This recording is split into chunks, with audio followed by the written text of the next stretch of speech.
Inspiration for my book, Palo Alto, came from a lot of different directions. I grew up in Palo Alto, that's where I was born and raised, and I spent my first 18 years there. When I was in high school, it seems like kids were getting into quite a bit of trouble. I tell Gia, while we've been making our movie, some of the real stories about the real people behind the characters I wrote. And she always says, like, I can't believe so many crazy things happened in your high school.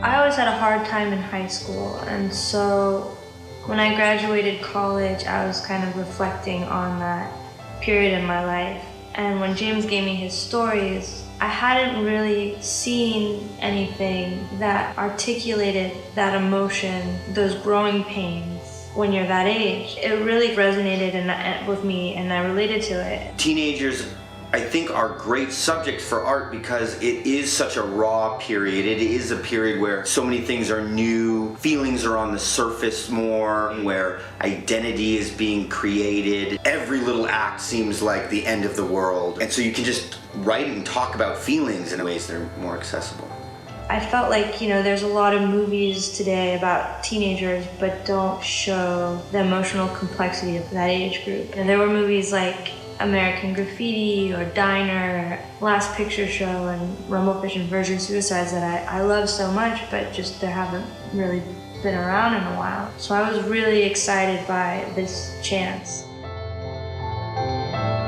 I was just trying to remember with Gia how we met, and I think we just started talking about film and photography, and that led to me looking at her work. And I knew, based on the photos that I'd seen, she had the aesthetic for what I wanted. It was in line enough with my own sensibilities, but also different enough, and maybe because she was a young woman and was coming to the same kind of material from that direction, it just seemed both similar and different enough that it would be perfect. I studied photography at Bard College. When I graduated, I was sort of in flux of what I was interested in. I was working as a barback at Bouchon. I think I wrote her, I said, I know this is weird, but I think you are the right person for this movie, and if you respond to my book, I would love to develop it with you and have you direct it.